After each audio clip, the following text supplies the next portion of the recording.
O professor Dr. Rendisley possui graduação em Física pela Universidade Católica de Brasília, possui mestrado profissional em Ensino de Física pela Universidade de Brasília e possui doutorado em Física Teórica pela Universidade de Brasília. Okay?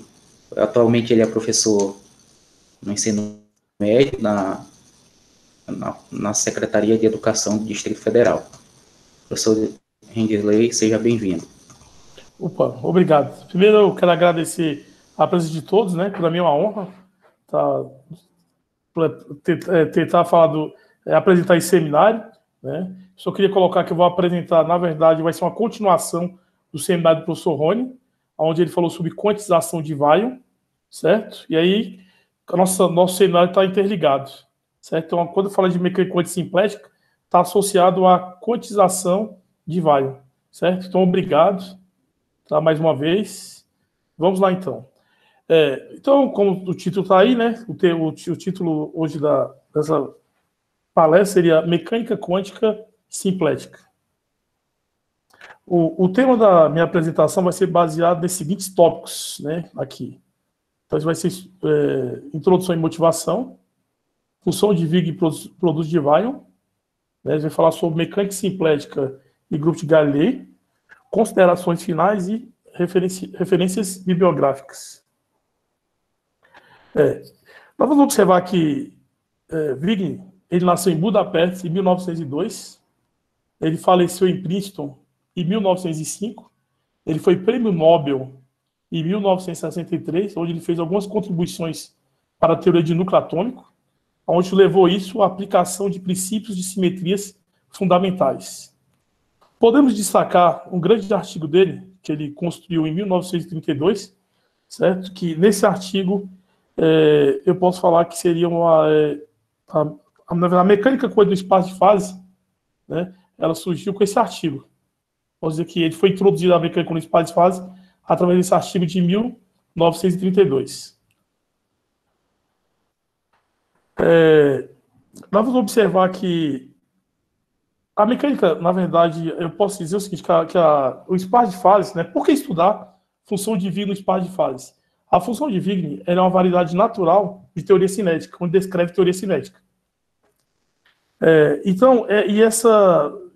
Através disso, a função de Wigner ela resolveu alguns problemas que estavam abertos, tais como a questão da superfluidez do hélio. E a função de Wigner ela tem alguns interesses práticos. Que interesses práticos são esses? Ele atualmente, esse formalismo proposto por Wigner, ele é aplicado em diversas áreas. Temos física nuclear, física de partícula, mecânica estatística, tomografia quântica, física de plasma e temos também, eu não coloquei aqui, mas também é aplicado em computação quântica, certo? E também óptica quântica e também podemos aplicar também, tem um novo estudo que a gente está querendo levar, estudar também o estudo de caos quânticos. Nós vamos observar que a função de Wigner ele tem o seguinte interesse teórico. Qual é o interesse teórico de estudar a função de Wigner? A função de Wigner vai introduzir uma geometria não comutativa. Essa geometria não comutativa ela só é possível ser introduzida devido ao produto de estrela ou produto que é o chamado produto de Weyl. Foi o seminário que o professor Rony ele falou anteriormente, né, quando ele pegou lá uma grandeza clássica e ele quantizou e levou a categoria de operador ou vice-versa. Eu pegar um operador e levar a categoria de grandeza clássica. E através do produto de Weyl, ou produto estrela, né, que a gente vai ver isso nos leva, por exemplo, a construir uma formulação, uma teoria de representação do espaço de fases. E isso nos dá a categoria da gente construir uma teoria de grupo de simetria, que seria uma teoria de representação. Para nós falarmos da propriedade de Wigner, nós temos que definir primeiro a matriz de densidade. A matriz de densidade é definida como sendo um produto externo a menos um peso, certo? Onde esse peso, quando a gente vai trabalhar com um estado puro, vamos considerar esse peso como sendo 1, certo? Nós vamos observar que a média de um operador, é dado pelo traço de Roy. E aqui nós temos a chamada equação de Liouville-Van Neumann, que é uma evolução temporal do operador densidade, onde esse operador, a derivada do operador densidade em relação ao tempo, é o comutador do Hamiltoniano pelo operador densidade. A função de Wigner, ela é definida como sendo a transformada de Fourier dos elementos da matriz densidade. Como foi dito no seminário anterior, que o Rony tinha colocado, eu posso definir a função de Wigner dessas duas formas. Né? Como é que seria o formalismo de Wigner tradicional? O que Wigner faz? Ele calcula, ele pega um sistema físico, determina a autofunção no espaço de configurações. Ao determinar a autofunção no espaço de configurações, ele constrói a matriz de densidade e depois tomamos a transformada de Fourier desses elementos da matriz de densidade. Então, dessa forma, podemos escrever a função de Wigner dessas duas formas. A função de Wigner tem algumas propriedades. Que propriedades são essas? A função de Wigner é real, ou seja, ela é quase uma... Eu posso dizer que ela é quase uma amplitude de probabilidade, certo? Ela não é uma probabilidade, porque a probabilidade, na verdade, ela tem que ser real, ou seja, ela não é positivamente definida, certo? Ao integrarmos a função de Wigner nos momentos, isso vai nos dar a densidade de probabilidade de um sistema em uma determinada posição. Ao integrarmos a função de Wigner Q, isso vai nos dar a densidade de probabilidade de um sistema em um determinado momento. Ao integrarmos a função de Wigner em todo o espaço de fase, isso vai nos dar os traços de Rho, certo? Ou seja, o operador densidade, a matriz de densidade, ela é normalizável. E a função de Wigner obedece à seguinte desigualdade, que é essa desigualdade aqui. Nós temos também um parâmetro, né, que no meu estudo, na minha tese, por exemplo, eu analisei sistemas físicos, né, e analisei a não classicalidade do sistema. E eu determinava, através da não classicalidade, eu analisava uns parâmetros que são chamados parâmetros de negatividade. Esse parâmetro de negatividade está associado à parte negativa da função de Wigner. Certo? E esse parâmetro de negatividade ele se refere à não classicalidade do sistema, e essa não classicalidade ela é aplicada em computação quântica, e também existe uma relação, pode haver ou não, uma relação também com o emaranhamento. Como é que se define o parâmetro de negatividade? Seria o modo da função de Wigner menos a função de Wigner em todo o espaço de fase. Ou eu posso também calcular como a integral do modo da função de Wigner, ou menos 1 em todo o espaço de fase. Então, esse parâmetro é bastante importante para a gente analisar a não classicalidade do sistema. Então, na minha tese, eu analisei vários sistemas e eu analisei a não classicalidade do sistema através do parâmetro de negatividade. Então, a gente observa que à medida que você vai aumentando os estados, do sistema, né, você tem lá os estados, à medida que a gente aumenta os estados, a gente vai ver que esse parâmetro de negatividade ele aumenta. Ou seja, você aumenta a não classicalidade do sistema. Nós também podemos definir como é que seria o operador, como é que se define o operador no espaço de fase. Na verdade, nós temos que um operador qualquer, nós temos um operador no espaço de Hilbert. No espaço de fase, um operador qualquer, ele é definido como uma função no espaço de fase, aonde que é o chamado correspondente Wigner. Onde esse correspondente Wigner ele é dado com uma inversa da transformada de Fourier a menos de um termo de normalização, que vai ser representado dessa maneira aqui. Então, nós temos as propriedades do correspondente Wigner. Né? Então, como foi dito aqui, um operador qualquer, ele é associado sempre a uma função no espaço de fase. Certo? Então, isso é devido ao quê? O professor Rony, quando ele for dar quantização lá, que ele mostrou a quantização de Weyl, ele associava, ele pegava lá, ele mostrou, né, que você pode pensar também no inverso. Se eu pegar, por exemplo, uma função, eu posso levar a categoria de operador, ou um operador pode ser elevado à categoria de função. Certo? Propriedade do correspondente Wigner. Se nós pegarmos a média de um operador, eu vou observar que ao pegarmos esse operador e projetarmos em um determinado estado, isso corresponde ao correspondente Wigner da função de Wigner em todo espaço de fase, isso vai me dar o traço de A, vai me dar o traço de ρA. Se eu tiver um operador que é em função de pesão, eu vou observar que o correspondente Wigner vai manter o mesmo funcional e o pesão ele vai ser substituído por pezinho. Análogo também, sendo análogo, se eu pegar um operador em função de quesão, eu vou observar que o correspondente Wigner ele vai manter o mesmo funcional, né? Aqui vai manter o mesmo funcional, e o Qzão seria substituído por Qzinho, como está aqui. Se o correspondente Wigner for uma constante, se o operador for uma constante, desculpa, eu vou observar que o correspondente Wigner, ele também vai corresponder a uma constante, como está colocado aqui. Se pegarmos o traço de um operador qualquer, eu vou observar que vai ser a integral do correspondente Wigner e todo o espaço de fase ao menos de um termo de normalização. Se integrarmos o correspondente Wigner nos momentos, isso vai me dar um determinado operador, determinada posição, ao menos de um termo de normalização. Análogo, né? Se integrarmos o correspondente Wigner em Q, isso vai me dar um determinado operador em determinado momento, a menos de um termo de normalização. Por exemplo, o que nós acabamos de falar? Se eu tiver um operador qualquer, ele corresponde a uma função no espaço de fase. E se eu tiver um produto de dois operadores? Eu vou observar que se eu tiver produto de dois operadores, eu vou ter o produto estrela que corresponde a um produto estrela de duas funções. Onde o produto estrela é representado por essa exponencial, onde esse lambda eu posso definir como sendo um operador diferencial, que é dado dessa forma aqui. Aqui nós temos a equação, né, de evolução temporal da função de Wigner. Como é que vamos montar essa equação de evolução temporal? É muito importante, porque ela vai mostrar a conexão entre o clássico e o quântico. Como nós temos aqui, foi dito lá anteriormente, aqui nós temos a equação de Van Neumann, que é representada dessa forma. Aí aqui nós temos a função de Wigner, como eu tinha definido também na parte anterior. Aí o que eu vou fazer? Eu vou aplicar a função de Wigner tanto do lado esquerdo como do direito da equação. Ao aplicarmos a função de Wigner do lado esquerdo e do lado direito da equação, nós vamos ter a evolução temporal da função de Wigner, onde essa evolução temporal ela é dada pelo parênteses de Moyle do Hamiltoniano da função de Wigner, onde esse parênteses de Moyle ele é representado dessa forma aqui, ó, seria a estrela de AB menos B estrela de A.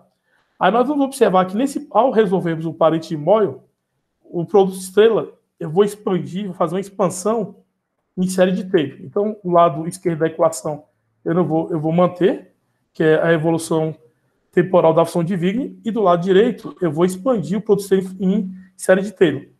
Ao expandir em série de Taylor, o que eu vou observar? Que no limite de H cortado tendendo a zero, isso vai nos dar a equação de Liouville clássica, certo? Que significa essa equação de Liouville clássica? Significa o seguinte, isso seria, na verdade, a equação de Liouville clássica seria essa relação aqui, uma conexão, estou fazendo uma conexão entre o clássico e o quântico, certo? Então você tinha uma grandeza lá quântica e você resgata o clássico. Então é a conexão entre o clássico e o quântico. Então, no limite de H cortado tendendo a zero, eu vou ter a conexão entre o clássico e o quântico. Da conexão entre o clássico e o quântico. Nós temos lá a definição de, tanto faz falar produto estrela ou produto de Moyle, certo? Então aqui nós temos aqui o produto estrela de duas funções. Se eu tiver o produto estrela de duas funções, ela é representada dessa forma, onde o produto estrela vai ser representado aqui, onde o produto estrela ele vai ser representado pelos operadores diferenciais, onde as setas indicam o sentido que é onde vai se aplicar nas funções, certo? Que é dado dessa forma. E aí, dessa forma, nós temos as propriedades do produto estrela. Se tivermos um produto estrela de duas funções, uma das funções pode ser levada à categoria de operador, como nós temos aqui, ó. Então, temos um produto estrela de duas funções, uma das funções pode ser levada à categoria de operador, como estamos representando dessa forma aqui. Se eu tiver um produto estrela de duas funções, uma função for constante, nós vamos observar que isso vai me dar constante vezes a função. Nós vamos observar que o produto estrela ele é associativo, o produto estrela não é comutativo, tá? E se pegarmos o complexo conjugado do produto estrela de duas funções, eu vou inverter, eu tendo a inverter o sentido do produto estrela, ele é invertido, como estamos representando aqui dessa forma. Se integrarmos o produto estrela em todo espaço de fase de duas funções, nós vamos observar que a integral é trivializada. Isso vai me dar, em todo espaço de fase, o produto entre duas funções, em todo espaço de fase. Vamos lá, então. Então, na verdade, como só retornando aqui, o que foi dito? Que no formalismo de Wigner, o formalismo que Wigner fez, o que o Wigner fazia? Ele construía lá, ele pegava um sistema, calculava a autofunção no espaço de configurações. Através da autofunção, ele construía a matriz de densidade.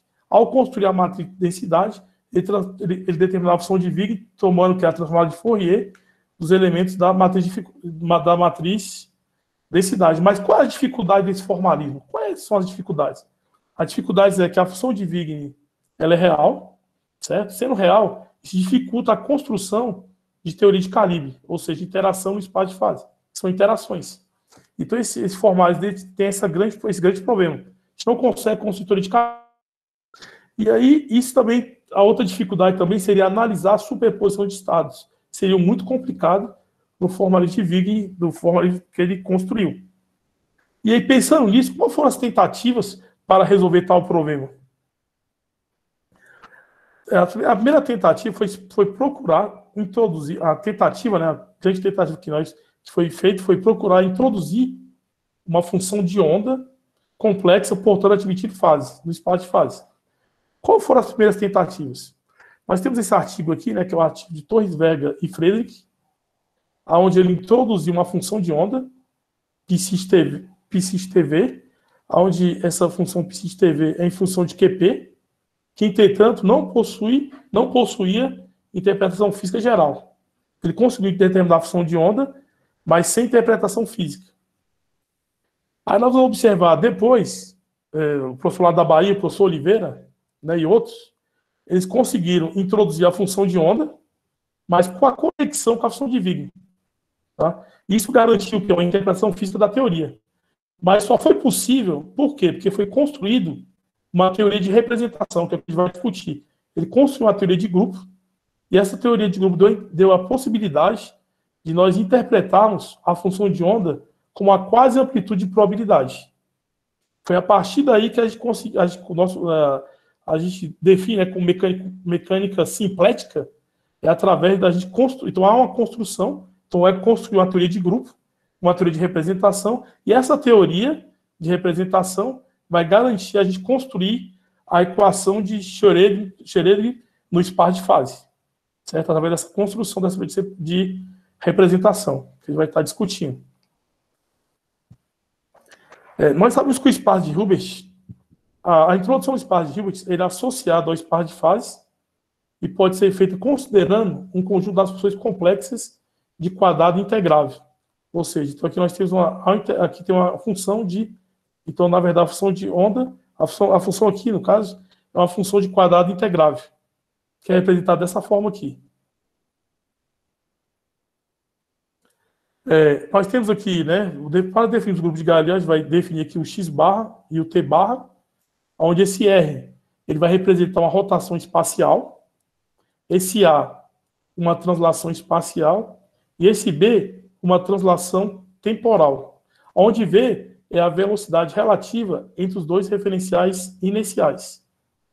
Aí nós vamos observar que todos os nossos operadores de estrela, ele obedece a seguinte álgebra, que é a álgebra de Galilei, que é essa álgebra aqui, ó. Então, todos os nossos operadores de estrelas vão obedecer essa álgebra de Galilei, né? Então, vai obedecer essa álgebra, obedece essa álgebra. Aí, dessa forma, a gente vai definir os nossos operadores de estrela. Aí, nós vamos ter o Q, chapéu, né? Maiúsculo, Q maiúsculo, P maiúsculo, que é o operador Q e o operador P. Aqui nós temos o operador o operador Bush, né? Que é um gerador de translação, que é representado dessa forma. Nós temos um gerador de rotação, que ele é representado dessa maneira. E nós temos um gerador de translação temporal, que é representado dessa maneira aqui. E aí, dessa forma, a gente vai interpretar que é o Q maiúsculo e P maiúsculo. Como é que se interpreta o Q maiúsculo e Q maiúsculo e P maiúsculo? Mas vamos observar, pessoal, que de acordo com o operador Bush, eu vou observar que o operador P, ele é transformado como momento, aqui, nessa relação aqui. E de acordo com o operador Bush, o operador Q é transformado como posição. Nós vamos observar que, nesse caso, tanto o P como o Q, eles são observáveis. Por ser observáveis, eles não comutam. Ou seja, eles obedecem ao princípio da incerteza de Heisenberg. Vamos ver que toda mecânica, para ser mecânica quântica, tem que obedecer esse princípio. Então, tanto Q chapéu e P chapéu, ele é interpretado, né, como um operador posição e um operador momento. Eles obedecem o princípio da incerteza de Heisenberg. Outro operador muito importante para a gente descrever a nossa equação, que vai ser mais importante ainda, para construir uma equação de Schrödinger do espaço de fases, é os operadores C-number. Os operadores C-number, por exemplo, eu vou representar por P barra e Q barra, certo? E tanto esse operador P barra e Q barra, nós podemos interpretar ele. Como é que seria a interpretação do Q barra? Então, de acordo com o operador C, de acordo com Bush, o Q barra, ele pode ser interpretado, né, como ele se transforma, no caso, como posição. E de acordo com o operador Bush, o P barra se transforma como momento. Só que Q barra e P barra não são observáveis, porque eles comutam. Né? Então, eles são, na verdade, eles guardam. Na verdade, vamos observar que esse Q barra e P barra vai ser muito importante. Eles vão guardar informações do espaço de fase. Eles guardam informações. Eles vão ser muito importantes, porque nós vamos observar que para a gente construir a equação de Schrödinger do espaço de fase só é possível porque você consegue medir Q barra e P barra ao mesmo tempo. Tá? Porque eles, na verdade, são números. Então, isso vai ser muito importante. Nós sabemos que o Q barra atuando no alto vetor, ele vai me dar um alto valor do alto vetor. O P barra atuando no alto vetor vai me dar o alto valor do alto vetor. Tanto Q barra como P barra respeita a relação de ortonormalidade. Ao integrarmos, aqui nós temos aqui a relação de completeza, que é dada dessa forma, certo? Que é representada dessa maneira. Aqui nós vamos construir a equação de Schrödinger do espaço de fase. Aqui nós temos uma função psi, que é a função de QP, né, e T. Nesse caso aqui, esse QP são os operadores C-number, certo? Aí eu vou pegar o estado e projetar em Q e P. Aí o que eu vou fazer? Eu vou provocar uma evolução temporal dessa autofunção. Vou provocar a evolução temporal. Então eu vou atuar na autofunção o gerador de translação temporal. Como ele é unitário, eu posso aplicar ele aqui. Ao aplicarmos o gerador de translação temporal, nós vamos ter a função de onda ou no tempo futuro ou tempo passado. Nesse caso aqui, a função estava no instante zero. Ao aplicarmos o gerador de translação temporal, vai haver uma evolução do meu sistema. Eu vou analisar a dinâmica do sistema. Então, eu vou ter a função que no tempo futuro. Aí, o que nós vamos observar aqui? Tanto do lado esquerdo como do lado direito, eu vou derivar a função de onda em relação ao tempo. Eu vou derivar a função de onda em relação ao tempo do lado esquerdo e vou derivar a função de onda em relação ao tempo do lado direito. Ao derivarmos a função de onda do lado esquerdo e do lado direito, nós vamos ter aqui a equação de Schrödinger no espaço de fase, que vai ser descrita dessa forma aqui. Sendo que, se a gente tivermos, por exemplo, vamos imaginar que nós temos aqui um operador qualquer. Né? Nós temos aqui um operador, um potencial, né, em função de Q. Né? Então, se tivermos um potencial qualquer, aí nós vamos ter o quê? Aqui nós vamos ter a equação de Schrödinger no espaço de fase, que vai representar dessa forma aqui. Como eu vou observar também que, ao determinarmos lá a autofunção daquele sistema que eu coloquei, nós conseguimos a relação entre a função de onda e a função de Wigner. Né? Então, a gente vai usar esse teorema aqui, que diz que o produto esteira da função de onda pelo complexo conjugado, e a gente vai ver que em qualquer sistema quântico, né, isso vai me dar o quê? Isso vai me dar a função de Wigner, no caso do espaço de fase. Né? Se eu pegar o produto esteira da função de onda do complexo conjugado, isso vai me dar a função de Wigner. Esse sistema aqui vai ser muito importante, porque aqui a gente consegue, de forma consistente, né, é um sistema autoconsistente, onde a gente consegue a relação entre a função de onda e a função de Wigner. Isso aqui só ocorre por quê? Porque nós construímos o quê? Uma teoria de representação, um grupo, uma teoria de grupo. Certo? Então, essa teoria de grupo foi possível por quê? Por causa da quantização de Weyl. Porque você pega lá, você tem um espaço. Então, quando você pega lá um operador no espaço de Hilbert, você pode associar você pode associar o quê? Como uma função no espaço de fase. E aí foi construído o quê? Obedecendo toda aquela álgebra que eu falei anteriormente, foi construído o quê? A relação entre a função de onda e a função de Wigner. Nós vamos observar aqui essa equação, a equação de Schrödinger, na verdade, é uma equação de alto valor, certo? Ela é uma equação de alto valor, que vai ser representada dessa maneira aqui. Como aplicação aqui, pessoal, vou fazer uma aplicação bem legal, que é do oscilador harmônico dimensional. Eu até brinco, né? Porque a natureza é oscilador, né? O oscilador a gente sabe resolver. Então, como aplicação da equação de Schrödinger no espaço de fase, eu vou resolver aqui a aplicação pegar como exemplo aqui, eu vou analisar o oscilador. Então, o que acontece? Aqui nós vamos ter a equação de Schrödinger do espaço de fase, né? Que é o hamiltoniano do produto estrela da função, que é alto valor da autofunção. Aí, o que acontece? Nós definimos o operador Q e P, né? Foi definido o operador posição e momento, que é definido os operadores estrela, que são definidos dessa forma aqui, e eu vou substituir aqui no hamiltoniano. Ao substituir aqui, e resolvermos isso aqui, ó, aí eu vou ter a equação, vai ficar dada dessa forma. Ó, eu vou resolver, pessoal, de forma analítica, tá? Vou mostrar que a gente vai resolver nosso sistema aqui, determinar a autofunção. Eu vou resolver de forma analítica, porque eu acho que dessa maneira seria mais pedagógico. Mas se você quiser, nós podemos também calcular essa autofunção usando os operadores criação e destruição. Seria outra maneira também de resolver. Certo? Aí aqui nós vamos construir, nós vamos ter o OneSites. O OneSites vai ser dado dessa forma aqui. Aí, antes de ao introduzir o OneSites, nós vamos fazer aqui uma substituição de variáveis. Vou fazer uma substituição de variáveis. Ao fazer a substituição de variáveis e utilizar o OneSites, ao resolver toda a equação anterior, nós vamos chegar nessa equação aqui, que nós vamos obter uma equação diferencial de termos dos polinômios, uma equação diferencial de Laguerre. Né? Que nós sabemos que, como é a equação diferencial em termos dos polinômios de Laguerre, nós vamos ter que, já é tabelado, né? Então seria uma função especial. Né? Sendo uma função especial, eu posso dizer que minha autofunção ela vai ser em termos do polínômio de Laguerre, que aqui no caso vai calcular a autofunção no estado fundamental. Tá? A ideia é calcular primeiro a autofunção no estado fundamental. Aí eu posso generalizar essa autofunção. Ao generalizando, minha autofunção vai ter essa cara. Certo? Então aqui é para qualquer estado, minha autofunção pode ser representada dessa forma em termos do polínômio de Laguerre.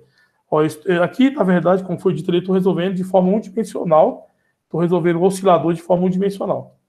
Aí, tendo a autofunção, a gente podemos calcular onde esse n ele vai ser maior ou igual a zero, e a gente pode calcular o n no estado fundamental. Ao calcularmos o n no estado fundamental, a gente vai ter a autofunção que vai ser dada dessa forma, no estado fundamental. Tendo a função no estado fundamental, nós temos uma coisa interessante, porque essa autofunção aqui ela é real. Existe um teorema, né, que também garante que, se a autofunção é real, nós podemos falar que a função de Wigner é a própria autofunção. Eu posso dar de forma direta. Então, eu posso falar que a função de Wigner, nesse caso, como o estado fundamental não tem parte complexa, eu já posso falar que a função de Wigner é a própria autofunção. Existe um teorema que garante isso. Então, a função de Wigner no estado fundamental vai ser dada dessa forma. Ou seja, nós substituímos o n por zero aqui, ó. Aí, generalizando, então, por n0 eu vou substituir o n por zero.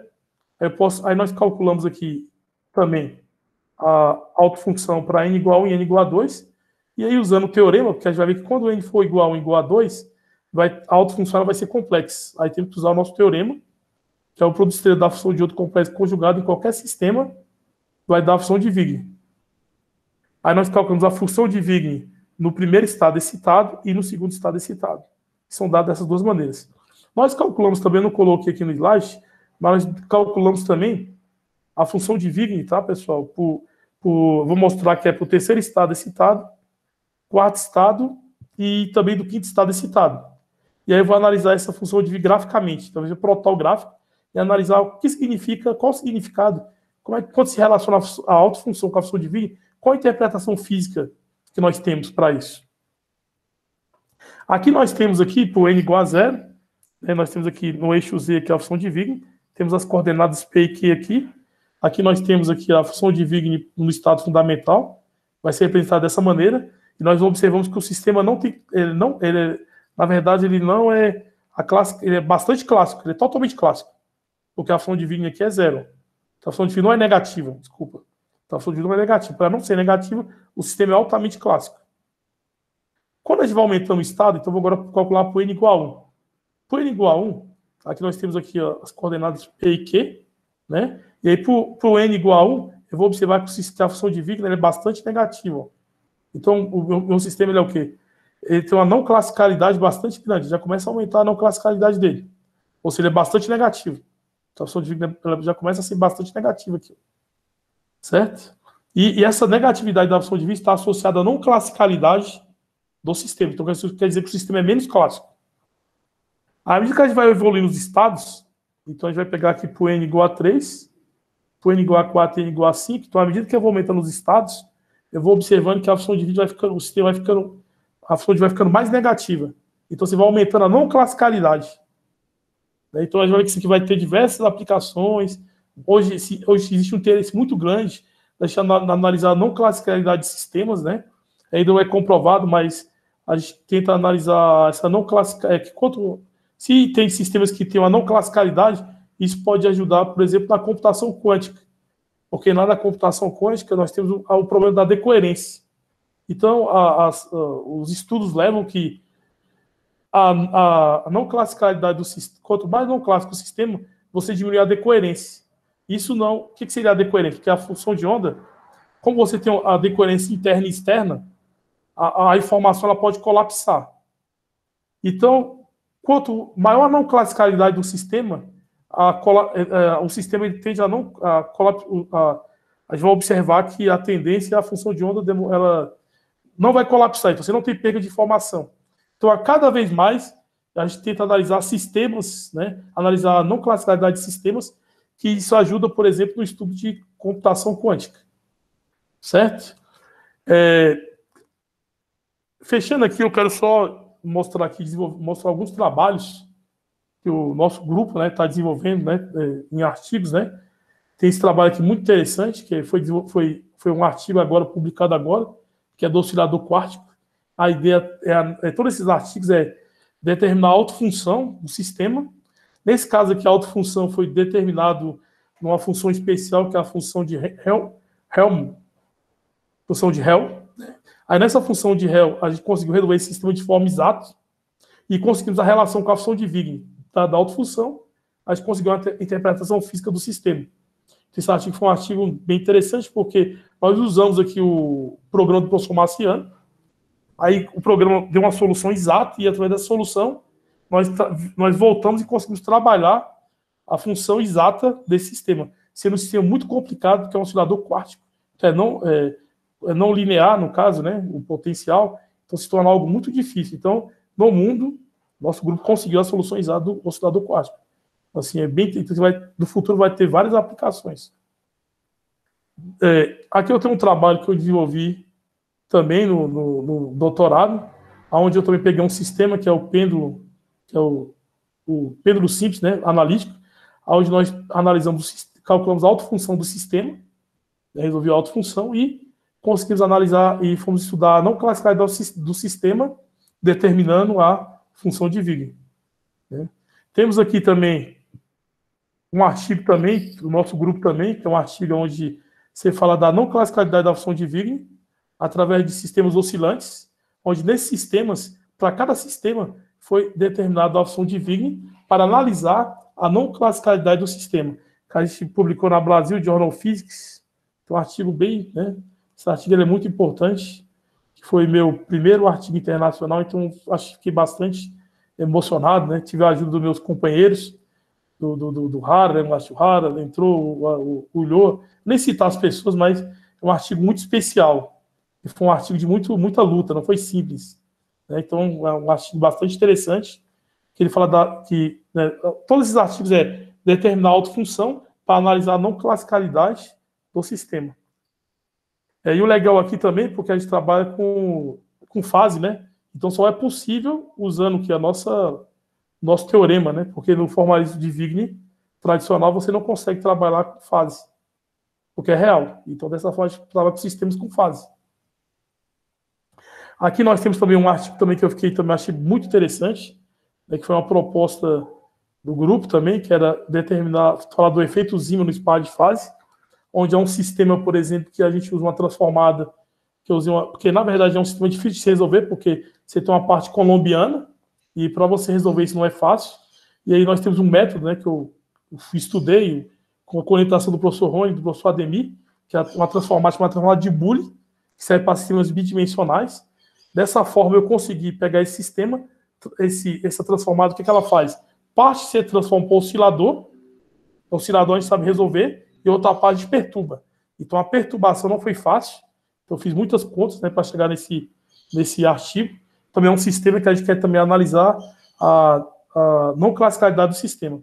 E o legal é que existem alguns artigos que dizem que esse sistema tem caos. Então, esse aqui foi estudar caos, por exemplo, esse aqui já está aberto para pessoas futuramente querer estudar caos. Então, foi um artigo assim que bastante orgulhoso do grupo, né, de todo mundo, do esforço de todo mundo trabalhando em conjunto. Aqui nós temos também outro artigo também, que é um artigo em colaboração com o Alisson, que é o Gustavix, né, da equação do espaço de fase, onde esse sistema aqui não é fácil de resolver, porque é um sistema de alta interação, é não linear, e aí também usamos um programa do Marciano, e a gente conseguiu esse artigo, a ideia desse artigo surgiu no congresso, de teoria de campo, entre eu, Gustavo, e aí a gente conseguiu encontrar uma solução aproximada, uma das soluções aproximada para esse sistema. E é um sistema de alta interação, então, logicamente, com a contribuição do programa do professor Marciano. Então, foi um artigo também um artigo muito interessante também. Todos são artigos agora de 2020. Considerações finais. Eu, em trabalho, eu continuo, né? Acho que uma coisa que eu vou falar para todo mundo que está escutando aqui, ouvindo, estudantes, você tem que estudar, entendeu? O doutorado não... Você ter o diploma não quer dizer nada. Você tem que continuar pesquisando, ajudando, trabalhando com o grupo, aprendendo, porque eu vejo que a maturidade já adquire com o tempo. Então, agora, eu posso considerar que eu estou um pouquinho maduro, né? Terminar o doutorado não quer dizer que eu sou gênio. Eu estou aprendendo a cada dia. E aí, o trabalho que nós estamos desenvolvendo, o professor Ademir me colocou como co-orientador do professor Renato. Então, o professor Renato está analisando um sistema muito interessante, que é o potencial do quarks, né, um tipo de potencial, né, que esse aqui é um trabalho fenomenológico, onde você tem a física teórica e experimental, e aí está analisando esse sistema, estamos resolvendo. Por enquanto, nós estamos na parte de teoria de perturbação, que a nossa ideia, a gente usou a transformada de Boole, que é um sistema não fácil de resolver também. Por causa dos potenciais, você tem a parte colombiana, você tem a parte linear desse potencial, você tem a parte quadrática e tem a parte quântica do problema. Mas só que a gente usa a minha transformada de Boole, e nós fizemos uma perturbação boa. Então, nesse trabalho, já estamos vamos determinar a autofunção. Até quarta-feira, estamos estudando juntos. E vamos determinar a função de Wigner e analisar a não classicalidade e todas as interpretações, né? Vai ter que estudar para ver como a gente pode interpretar a função de Wigner para esse sistema. Tem um sistema também que eu estou resolvendo também, que eu ia apresentar no congresso, na Europa, esse ano, mas não deu certo. Que era um congresso lá em Praga. Né? Nesse congresso em Praga, eu estava resolvendo um potencial também polinomial, que não é trivial. Né? Então, aí a ideia é você resolver o sistema, usar toda a teoria de representação que nós conhecemos, determinar também a autofunção desse sistema e também analisar a não classicalidade. Esse é o objetivo. É legal que esse trabalho evolui bastante, que também vai dar um resultado de uma função especial, que é uma função também de Helmont também. E aí nós ainda estou continuando o trabalho. Então, a função de Wigner eu já calculei, já normalizei. Agora eu tenho que montar os gráficos, interpretar e tem que ver a interpretação. Outro trabalho também que eu queria fazer no doutorado, mas eu não esqueço, é tentar também resolver o pêndulo duplo quântico. Então, esse trabalho vai desenvolver, que o nosso grupo pretende desenvolver, porque o nosso grupo ele quer estudar futuramente caos. Né? Então, a gente quer estudar o caos quântico. E aí a gente vai estudar alguns sistemas que tem caos, vai ser muito interessante. A gente quer criar um formalismo para interpretar caos quântico. Aí nós temos aqui o pêndulo duplo quântico, né, que a gente vai também resolver, nunca foi resolvido no espaço de fase. Associado a caos quântico, né, eu estou com a ideia que eu tenho, que é a ideia que eu durmo pensando, e o grupo também, fico atentando às vezes o professor Rony, falo para o professor Ademir, às vezes eu ligo, comento para o professor Ademir, que é também analisar o caos quântico associado ao spoiler loop 9, no espaço de fase clássico. Qual a ideia? A ideia é a gente tentar arrumar uma maneira única de a gente analisar o caos quântico. Porque existem várias maneiras, porque às vezes uma maneira serve para uma situação, mas não serve para outra. E a gente quer tentar arrumar uma maneira de criar uma relação entre o caos clássico e o quântico e analisar. Porque em estudos, né, lendo vários artigos, alguns artigos mostram que você pode ter caos clássico e não ter quântico. Você pode ter caos quântico e não ter clássico. E mapear isso, fazer um mapeamento, então vai ser muito importante. Isso também foi uma ideia que o professor Marciano tinha dado anteriormente, lá no doutorado. E outro estudo também muito interessante é estudar a decoerência, né, que é associado ao emaranhamento quântico e associado à função de Wigner. Então são tudo coisas que eu quero fazer no meu pós-doutorado. Eu estou com as ideias pensando, dormindo, pensando. Eu não paro de pensar. Isso que tudo aqui são o quê? Graças ao formalismo do grupo. Tudo dentro do formalismo do grupo. Né? Então, são trabalhos que a gente está tudo em desenvolvimento. Certo? Primeiro, eu quero agradecer o Grupo Produtos Esteira. Eu quero agradecer a todos, sem exceção. Eu quero agradecer o professor Ademir bastante. Não que o Ademir, porque ele é o grande mestre, mas eu quero agradecer demais. Quero agradecer também a professora Adriana. Quero agradecer a Rochelle, Gabriela, a Isa. O professor Rony, meu orientador. Rony ele sempre está me motivando, pegando no meu pé.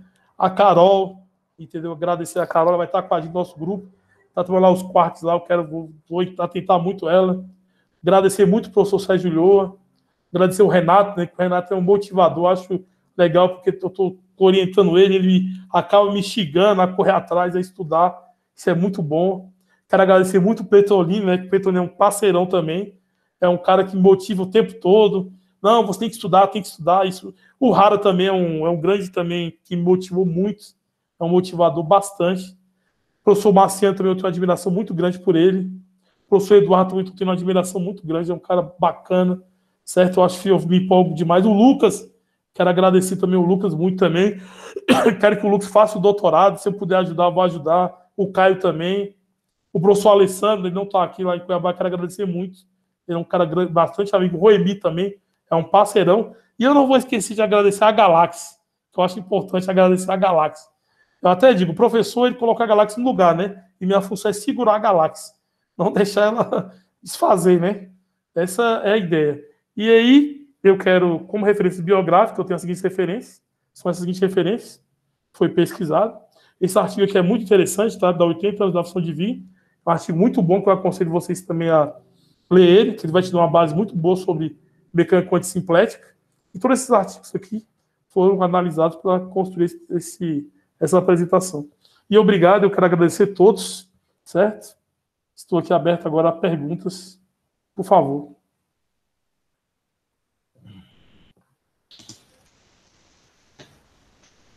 Professor Dr. Hensley, muito obrigado pela sua excelente palestra. Quem tiver algum comentário pode ficar à vontade. Perguntas. Professor Ademir, que vai falar. Posso falar? Pode, professor. Lucas, sim, pode ficar, professor. Lucas se inscreveu também. Excelente. Pronto. O Grão-mestre. Ele em alemão é Meister, né? Então é Meister Hensley. Pronto. Ele não vai usar mestre, Meister, porque aí dá uma pegada assim mais... né? Meister Hensley Aristóteles. Só a única observação, lá na entrada, você pode colocar já, assim, o Centro Internacional de Física, porque você está ligado ao grupo, não é? Obrigado, professor. Não, sim. Não, é obrigado. Porque desculpa, não, sim. Eu até considero que eu faço um pós-doutorado simbólico. A questão de legalização, né? Lá que está tramitando. Então, já pode colocar como ligado ao Centro Internacional de Física, sim. Com certeza. Obrigado, professor. O resto é excelente, está muito bom. Os bons trabalhos, a iniciativa de vocês aí vão trabalhando sim, com as outras pessoas, com o Marciano, muito importante. Marciano, ele tem o trabalho, quando fala assim, o programa do Marciano aqui significa um programa de cálculo de simetrias e de soluções de equações diferenciais, que é um programa que foi desenvolvido, agora já tem uns 20 anos que eles vêm desenvolvendo esse programa no grupo. Certamente, eles publicaram, eu estou falando no plural, porque é o Marciano. Marciano certamente é o carro-chefe, mas tem outras pessoas envolvidas que também contribuíram violentamente, que é o Aníbal, tá certo?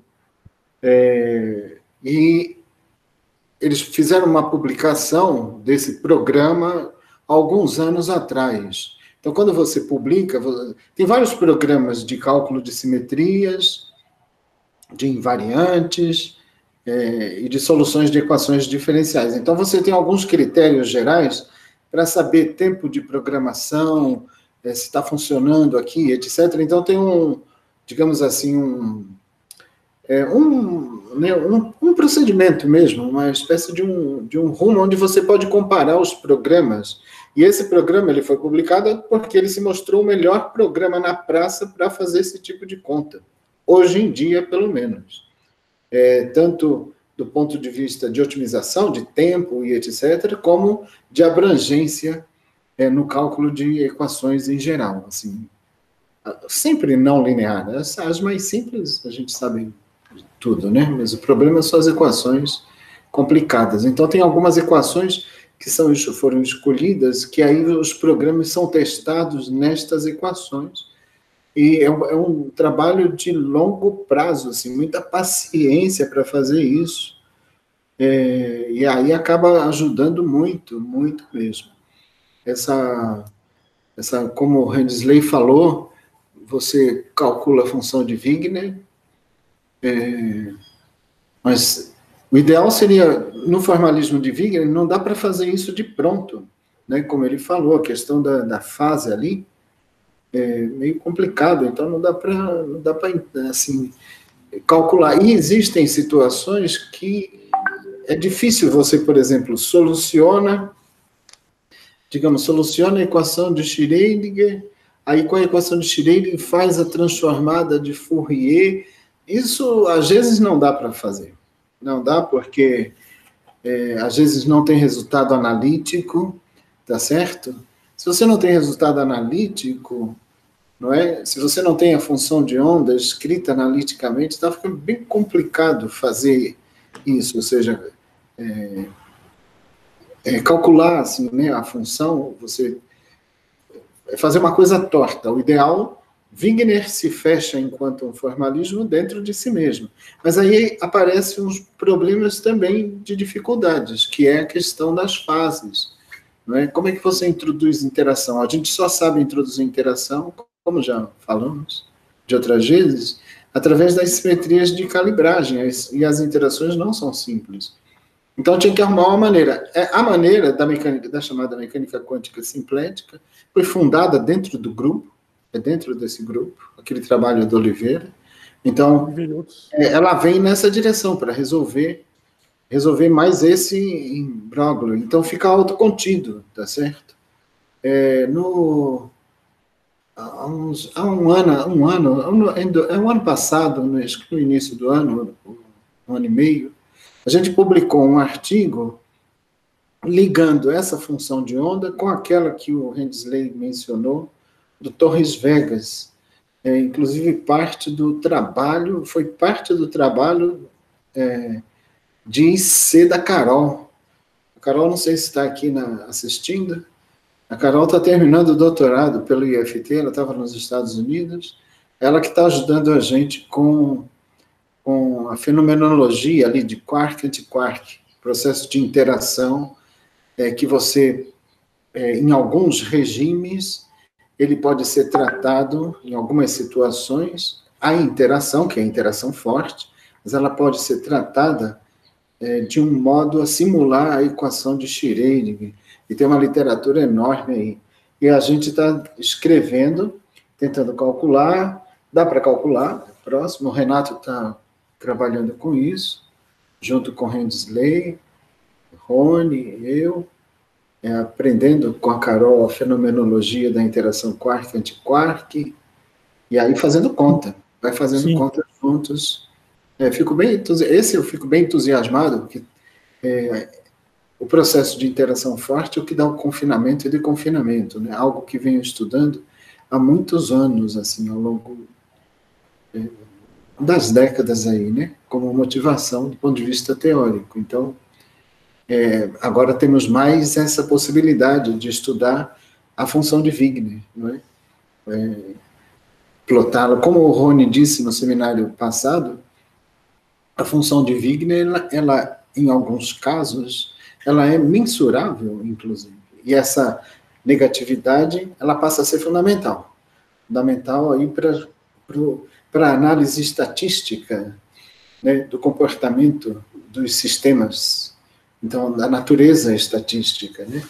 Então, se tem caoticidade, se não tem, passa por aí. A gente está avançando em várias direções, tem os trabalhos do Hara, que ele mencionou ano passado, no seminário dele também.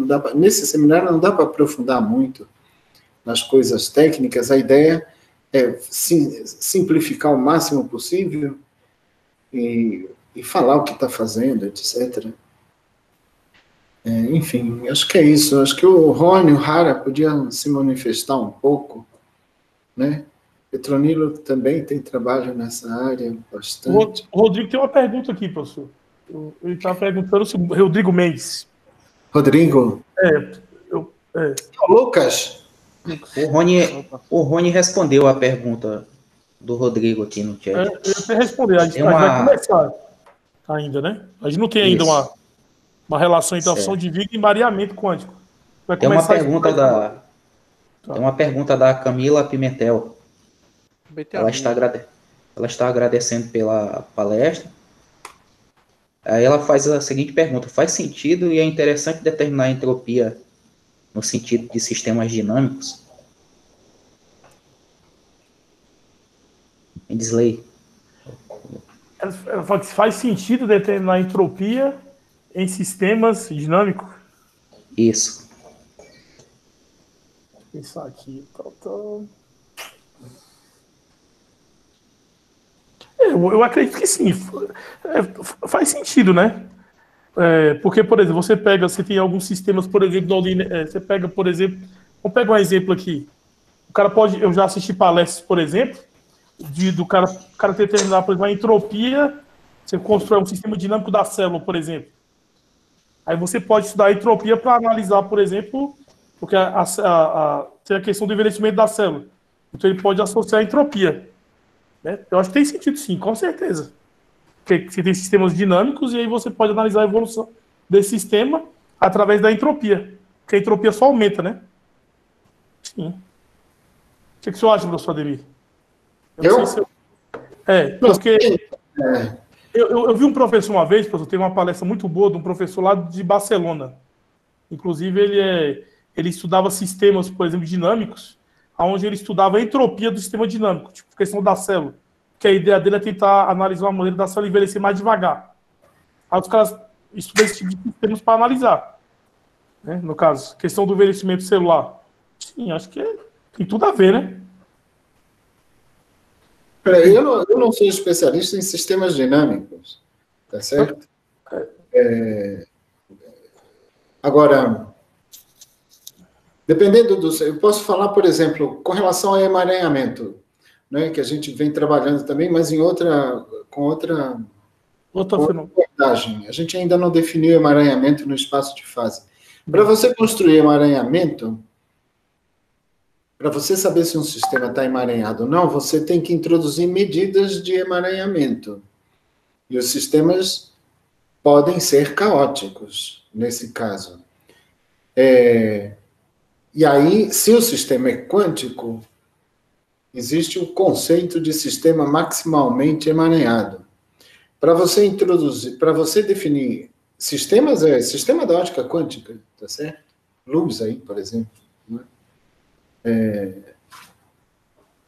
Para você definir índices de emaranhamento num sistema como esse, você precisa de construir os conceitos ou utilizar o conceito de entropia.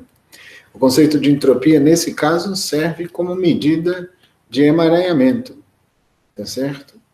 Para os sistemas dinâmicos também, mas depende do sistema dinâmico, tá certo? Quando você fala sistema dinâmico, usualmente está se referindo ao sistema dinâmico clássico, Então, você é no equilíbrio, né, professor? Tem no equilíbrio, não a ver. Em princípio, quando você fala sistemas No dinâmicos, equilíbrio. não tem termodinâmica aí. Não tem termodinâmica. Você pode ter sistema aberto ou não, você pode ter um sistema dinâmico de interação não trivial e que tenha em contato com o banho térmico. Então, necessariamente, vai precisar de introduzir entropias por aí. Porque o interessante, professor, que eu estava estudando a questão do emareamento, aí você analisa a decoerência, aí que a interação do sistema quântico com o meio externo. Sim, exatamente. E aí tem todo esse problema, entendeu? Da questão aí, da decoerência. Precisa introduzir o conceito de entropia. No caso clássico, estritamente clássico, eu não sei como é que isso é feito, tá certo? Aí não sei, tem que ver alguém que esteja trabalhando com sistemas dinâmicos. Tá certo? Sistemas dinâmicos são sistemas de osciladores não triviais, tá certo? Para você olhar a caoticidade. Aí tem que introduzir os índices, eu não sei. Aí tem que olhar. Eu não... Assim, não fico trivial, né? Dá pau. Não, fico confortável. Tem que pegar alguém que saiba de sistemas dinâmicos para dar uma olhada. Professor, passar a palavra. O Lucas quer fazer uma pergunta ou comentário? Ele. Sim? Lucas. Boa tarde. Deixa eu abrir aqui o vídeo. Primeiramente, parabenizar o Hensley e agradecer por lembrar da minha pessoa. Acho que, sem dúvida, um assunto incrível, né? Há muita coisa que eu preciso adentrar para conceber mais entendimento, mas, sem dúvida, interessantíssimo. A minha pergunta, Hensley, é uma coisa bem mais simples do que se discute. Em meio a todas as coisas que você é um homem que sempre pensa, é um homem que não descansa de pensar. Nós pensamos, né, meu? Tá toda hora preocupado com problemas e mais problemas. Já enxergou ou já viu a possibilidade de fazer uma transposição deste conteúdo, Hensley? Já lhe ocorreu? O mestre, assim, eu acho complicado, entendeu? Assim, um pouco, né? Porque, na verdade, a parte fenomenológica, sim. Fenomenologia, sim, mas eu só consigo fazer a transposição didática, até falar um pouco sobre o princípio da incerteza, né? Como é que você constrói a mecânica quântica. Mas nesse nível aqui matemático, eu acho, assim, um pouco complicado. Então, eu até coloco com meus amigos, até professores, que às vezes tem professor que fala que tudo é aplicado. Fala, não é bem assim, nem tudo é aplicado. Então, assim, eu não, com todo respeito, assim, eu não conseguiria fazer. Eu poderia fazer assim, tentar fazer uma transposição, mas acho que não teria essa capacidade de fazer uma transposição, não. Mas, assim, o que eu poderia fazer é tentar fazer uma transposição para a física moderna. Já consigo fazer já com mais eficaz, entendeu? Eu tenho mais conhecimento. Então, antes do meu doutorado, eu não teria... Até eu falo que fiz um mestrado profissional, eu construí aquele cartoon, eu faria diferente, exatamente. Seria então uma segunda edição daquele seu cartoon? Seria possível? Eu faria melhor, com certeza. Não, então pronto, a minha pergunta é essa. É porque meu conhecimento, assim, o que acontece? A ideia é o meu conhecimento aumentou, não vou falar que não aumentou, então minha visão que eu tenho do ensino médio, eu tenho uma visão totalmente diferente, né? Então, que a ideia é a gente constrói modelos, né? Tudo são modelos. Então, aquele modelo é simplista e o modelo avança. Então, essa visão está bem na minha mente, que tudo são modelos. E a gente vai avançando de forma devagar, entendeu? Obrigado, Redzi. De nada, mestre. Obrigado. Ok, é só interromper? Sim, pode comentar, professor. Pode comentar. A transposição, Lucas, você tem que falar a transposição para onde? Não é? Tá certo.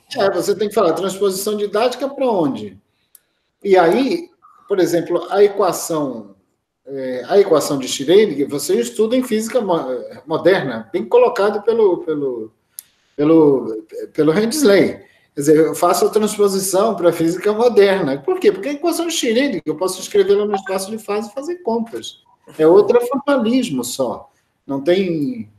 Pode ser no espaço de configuração, no espaço dos momentos e pode ser no espaço de fases, depende do que você queira fazer, tá certo? Então, é possível sim, e de modo mais ou menos simples. Ele apresentou de um modo bem didático. Essa apresentação dele é bem didática, é praticamente o que é feito num livro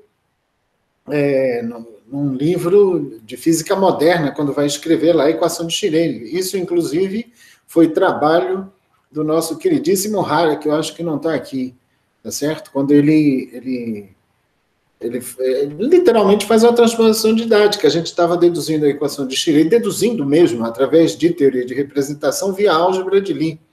E isso, enfim, para quem tem costume, tudo bem, mas não é a forma mais pedagógica de apresentar. Então, foi feita na dissertação e tese do Hara, ele faz não é simplificação, mas apresenta de um outro modo que fica mais palatável. Por que se optou inicialmente pelas formas menos palatável? É porque você está andando no escuro, então cada passo que dá tem que ter segurança absoluta do que está fazendo. Então você escolhe caminhos. Um dos caminhos é estudar teorias de representação via álgebras de Lie, para física, pelo menos. Então, essa é uma forma. Aí a gente se acostumou, os alunos foram fazendo, e etc., mas em algum momento tinha que fazer uma leitura um pouco com elementos mais intuitivos, mais físicos, digamos assim. Não menos rigorosos, ainda assim rigorosos, mas isso reflete amadurecimento. Então, isso foi feito. Certamente não dá para passar isso para o colégio. Por que não dá? Porque você não passa a equação de Hamilton da mecânica clássica, não formula a mecânica de Newton no colégio ainda. E por quê? Porque não é necessário. O que é importante no colégio é centrar na fenomenologia. Um pouco da fenomenologia da mecânica quântica a gente já consegue discutir no colégio. Um pouco, que é o Professor, desculpa. Eu tenho que interromper o senhor. Oi? Eu tenho que interromper o senhor nesse ponto, porque Sim. E a gente precisa mudar isso. Em alguns países, você pega e faz uma separação de crianças no colégio. Tem criança no colégio que deveria ser introduzida a isso. E aí, o problema é que a criança do colégio que tem a condição de pegar essa introdução e ir muito além, ela não encontra espaço na sociedade. E aí ela tem que esperar a chegar à graduação, mestrado, doutorado, para poder ser introduzido. Então, por exemplo, muitas crianças nos colégios, que são crianças um pouco fora da linha, elas fazem perguntas. Às vezes o professor é levado a acreditar que ele está atrapalhando. Então, por exemplo, tem crianças que perguntam para que estuda matemática. Eu tenho uma comprovação fática disso. Não é porque ela estava querendo atrapalhar a aula, ela estava no oitava série, sétima série. É porque ela tão somente ficava sentada na sala de aula, não precisava estudar em casa só com a explicação do professor, que era o suficiente para ela tirar 10 naquele nível. Então ela queria saber para que ela estudava matemática, já que ela achava que era tão fácil, tudo tão muito assim natural. Aí, se esse professor, à época, tivesse dito, não, tem problemas que não tem solução, eu tenho certeza que essa criança ia dizer, então me mostre um então, professor.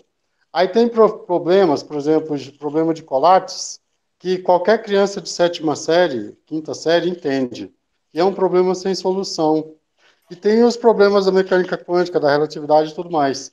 Então, tem alguns países, por exemplo, na Rússia, nos Estados Unidos, por exemplo, eu estava em Houston, Texas, tem 4 escolas para essas crianças. E nessas 4 escolas em Houston, no Texas, você vê qualquer matemática, qualquer física. O que vai determinar é a criança. E aí, você tem um sistema falido, que é o sistema de educação americano, mas que permite pensar a excelência. E essa excelência, depois ela vai ser o prêmio Nobel lá no futuro. Quando eles não conseguem pensar da sociedade americana a excelência, eles pagam para ir um brasileiro, um indiano, um chinês, um alemão. Então, a gente precisa fazer uma inversão nesse pensamento, que eu sei que a culpa não é do senhor, eu entendi o que o senhor quis falar, mas a gente precisa, que a gente que tem essa consciência, fazer uma modificação na nossa sociedade, para introduzir não o sistema onde a gente tira o aluno notas 2, 3 para o nível 5, e depois o índice de aprovação é garantido, e aquele aluno nível 7, 8 e 9 é suprimido quando ele faz perguntas inquietantes. Deixa eu responder. Lindomar, nós não estamos falando... acho que você... Não sei se pegou... Eu entendi, mas o problema é que nós que somos influenciadores, formadores de opinião, temos que dizer o seguinte, temos que introduzir uma forma de introduzir isso daí. Entendi o que você falou. Entendi o que você falou. A questão é como introduz. Porque... isso aí. Mas é isso que a gente está discutindo. Essa que foi a pergunta do Lucas. A gente não sabe ainda fazer, por exemplo, nós não sabemos introduzir, fazer transposição. Estamos conversando sobre transposição, tá certo? Existem meninos e meninas que são muito bons, que se chamam, às vezes, de superdotado. Isso é uma questão. E aí eles conseguem avançar mais rápido do que os outros, e etc. E a gente deve estimulá-los, e etc. Isso é uma questão. A outra questão é como se faz transposição didática. Essa é uma outra questão. Essa não está relacionada com aquela. Existe uma ligação, uma superposição, porque essas crianças com uma boa transposição didática, as crianças ditas superdotadas avançariam, inclusive, até muito mais. O problema é que certas coisas precisam de maturidade, tá certo? Maturidade intelectual, da área, inclusive, tá certo? Para você fazer a transposição, não é simples. Você nota, a gente tem 120 anos de mecânica quântica, tá certo? 120 anos. São nas últimas 2 décadas, mais ou menos, que isso está entrando no colégio propriamente dito. Por que é assim? Porque a gente não compreendia direito o tipo de mecânica que a gente tem. Nós não discutimos, por exemplo, nós não temos ainda nos colégios, porque não conseguimos uma boa transposição didática, discutir o problema crucial de caos no colégio. No máximo fala, sim, e tal, mas não sabe como trata ainda, tá certo? A gente aprendeu algumas coisas que conseguiu. Por exemplo, estudar os Principia era pesquisa de pontíssima. E, hoje em dia, aqueles problemas dos Principias são estudados nos colégios. Se você abre os Principias, são vários problemas que estão ali, só no colégio. Por que é possível fazer isso hoje? Porque se compreendeu o cálculo diferencial, amadureceu, simplificou certos elementos do cálculo diferencial, de tal maneira que alguns daqueles problemas que eram tratados nos Principia, puderam ser tratados de modo básico, mais elementar. Tá certo? Então, a pesquisa sobre a transposição didática, ela é fundamental para quem quer que seja, para o superdotado ou para o que tem menos capacidade na área de matemática, etc. Pouco importa. A questão é como faz a transposição didática, inclusive para poder ajudar mais rapidamente o superdotado a avançar, tá certo? Então, é nesse sentido. Eu não estou aqui mudando. Primeiro, a gente está fazendo pesquisa. Isso é pesquisa de ponta. Você não sai fazendo pesquisa de ponta e bota menino de 2 anos de idade trivialmente, tá certo? Para resolver a equação de Schrödinger. Você encontra isso na graduação. Tem um monte de gente, de menino, que está lá fazendo conta com a equação de Schrödinger, não entende o que está fazendo. Fica fazendo conta porque fica fazendo conta, tá certo? Aí lá, bota, roda programa, tudo bonitinho, tira o resultado, às vezes até publica trabalho, mas não compreende o que faz. E isso é, por exemplo, do meu ponto de vista, um equívoco. Um equívoco, um equívoco. Gaste-se o tempo que for necessário. Alguns andam mais rápidos, outros menos rápidos, tá certo? Aí cada sociedade vai tratando dos superdotados e etc., mais ou menos. Aí eu não acompanho a pesquisa Professor, com superdotados, tal. Mas enfim, eu acho que é isso. A gente está tratando de transposição. só um acréscimo, professor. Primeiramente, o senhor falou justamente o que eu pensaria em falar. E, de fato, a transposição existe um parâmetro, né? O direcionamento de qual grau você quer transpor, né? E, de fato, seria para a graduação, uma vez que diversos e diversos temas com soluções diferenciais, entre aspas, bastante viáveis dos problemas que a gente estuda, é, se encontram nesses problemas que são nos apresentados agora como um objeto de pesquisa do grupo, como elementos novos. Esse é o parâmetro, né? E dando um adentro na questão da transposição do ponto de vista do comentário do professor Lindomar, eu enxergo do seguinte ponto, falo como professor do ensino médio, certos elementos de privilégios de alunos ou de outros alunos por questões de natureza, é imprescindível que a gente escolha a maneira com que se fala de certos assuntos. Uma vez que, se a gente for pensar, elementos de física e nos livros ainda estão passando elementos conceituais de forma totalmente errada ou passada.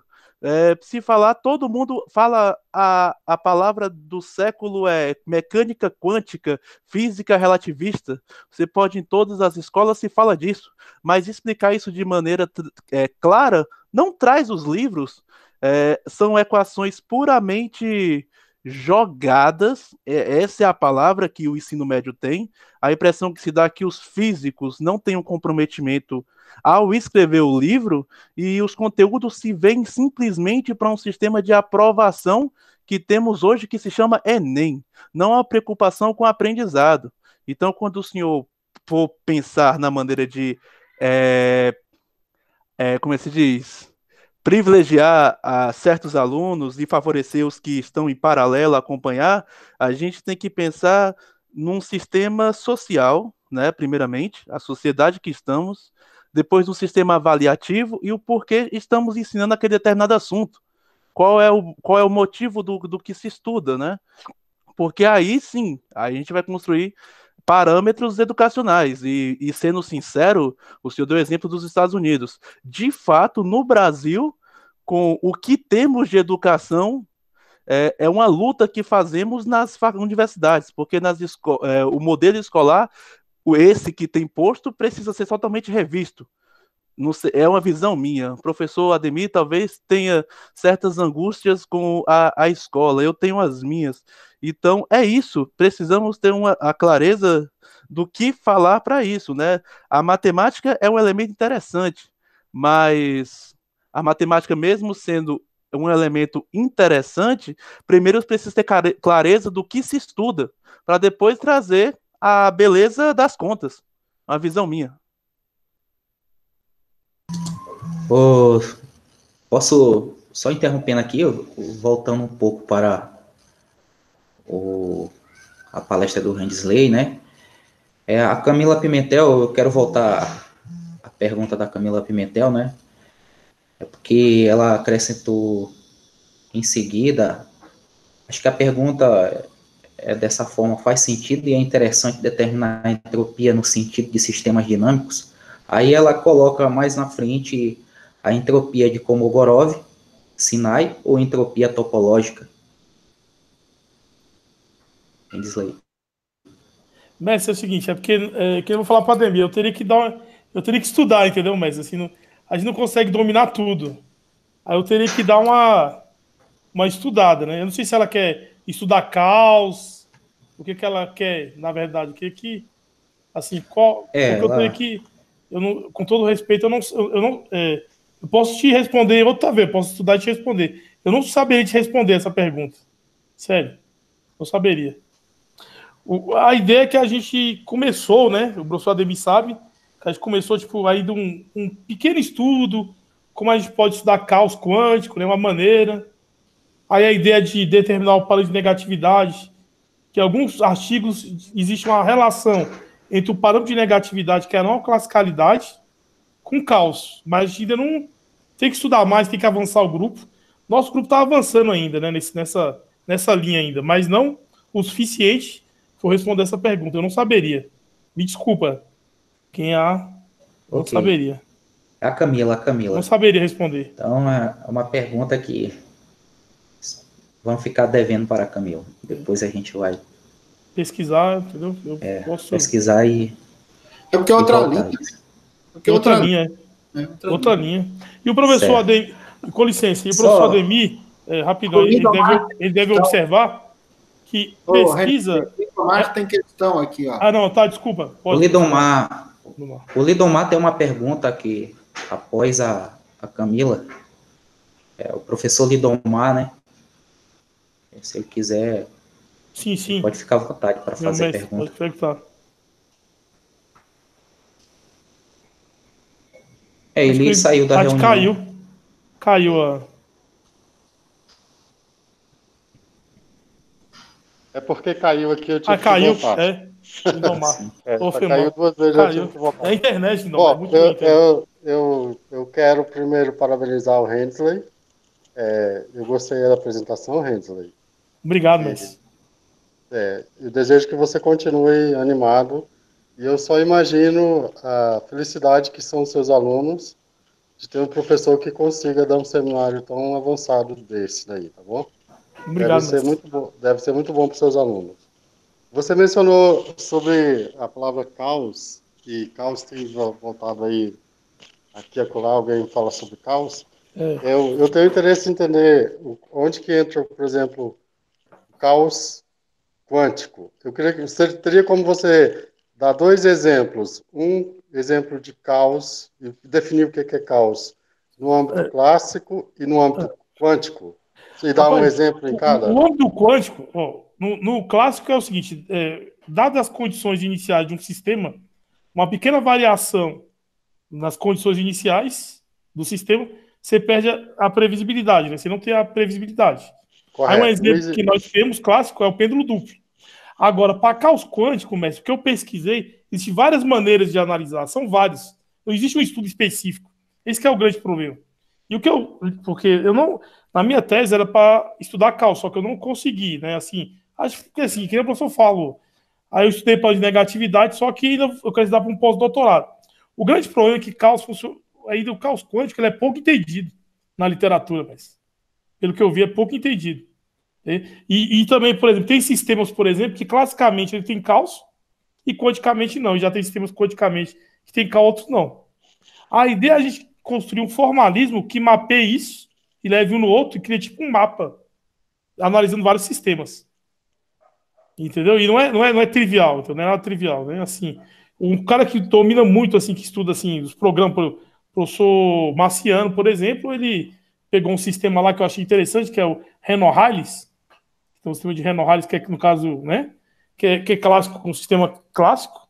E aí ele mostrou lá pra gente no programa e tal, o que é caos, entendeu? Mas não é trivial. Então, ainda existe o caos quântico é algo que ainda não está bem entendido, pelo que eu vejo pela comunidade científica. Então, às vezes, um sistema que ele é quântico, você determina caos de uma maneira, e às vezes da outra maneira não serve para analisar outro sistema, entendeu? Então a gente tem que tentar construir uma linha que leve a. Então, assim, ainda não tenho ainda o conhecimento amplo, mas minha ideia é tentar construir uma maneira única que vale para todos os sistemas, porque eu vejo que ainda está tendo na comunidade científica não existe um formalismo único para determinar caos. Mas eu sei que se conseguir estudar caos quântico, vai ajudar a tomografia quântica, vai ajudar vários sistemas para ter melhor precisão na medida, né? Por exemplo. Vai melhorar bastante muitos sistemas quânticos. Né? Essa é a ideia. Beleza, Messi? Não sei se eu. Eu entendi. Eu entendi quando você falou do ponto de vista clássico, né? Você deu o pêndulo duplo, aí tem uma equação diferencial, a mudança na condição inicial, por mínima que seja, o estado, depois de um certo tempo, é imprevisível. Isso eu entendi. Sim. Mas um sistema, Tá. Agora, uma um maneira. exemplo quântico Tá, onde sim. apareceria o Eu vou caos. dar um exemplo. Deixa eu dar aqui, professor. Eu posso dar. O professor Ademir quer No meu falar. estudo, por exemplo, eu peguei um sistema que é Yang Mil. É o sistema Yang Mills-Higgs. Yang Mills-Higgs. Que é um sistema que tem caos, já na literatura. E eu determinei a autofunção do sistema, então ele já tem caos. Outro também exemplo, o efeito Zima. Alguns artigos dizem que o efeito Zima, quando se coloca um campo externo, ele é um sistema que tem caos também. Então eu já resolvi 2 sistemas que a literatura fala que tem caos, que foi o efeito Zima e o sistema Yang-Mills-Higgs, que é um sistema. Aí daria para tentar analisar, entendeu? Aí qual a ideia de analisar? Quando eu determinei o plano de negatividade, na literatura, alguns sistemas, existe uma análise entre parâmetro de negatividade e caos. Então você pega um sistema que tem caos, né, aí através você determina o plano de negatividade desse sistema e você analisa, por exemplo, a variação, o sistema não sendo, aí você analisa o sistema e vê que a relação do N com o tempo. E existe uma correlação, entendeu? Com o plano de negatividade. Alguns sistemas, eles levam o caos através do plano de negatividade, analisa. Mas eu tenho que estudar mais, entendeu? Não deu tempo de eu... Talvez uma coisa que você gostaria de analisar, uma direção para você continuar a sua análise, é que existe sim uma definição para caos. No espaço de fase, você tem um pequeno volume. Aí esse volume, em um certo ponto inicial, ele tem um valor. Aí quando o sistema evolui, as dimensões desse volume cresce incontrolavelmente. Então você é um sistema extremamente sensível às condições iniciais. Já que você está estudando mecânica quântica no espaço de fase, se você fizer um estudo por exemplo, do comprimento de Lyapunov, e você vai entender lá o que é a definição de caos usando a definição no espaço de fase. E aí talvez vai te ajudar na sua interpretação, na sua análise, usando o seu expertise aí da sua análise da mecânica quântica no espaço de fase. No caso, Lidon, mas só a ideia que a gente tem, entendeu? Só que a gente não conseguiu ainda. É uma ideia que eu quero pensar nisso aí. Entendeu? É uma ideia que a gente está tendo, grupo. Se quiser participar com a gente, eu sei que você programa muito. Com todo respeito, sei que você é fera. Professor, o Lidomar é fera em programação. Ele é o cara da programação que o nosso grupo está precisando. Ele é o cara, professor. Se vier agregar com a gente, nós estamos juntos aí, mas... Na próxima, fazendo um merchandising aí, já, então... É então... o cara da programação que eu sei. É o cara, professor. O cara que sabe programar o Lindomar. Não é querendo puxar saco, não, mas é o cara da programação. Na próxima semana eu vou tentar mostrar para vocês solução da equação de Schrödinger qualquer. E você falou aí de ser linear, não linear. Eu te garanto que se você me der um potencial que existe, a solução converge num determinado domínio, eu tenho certeza que o método de Numerov vai te cuspir a solução correta.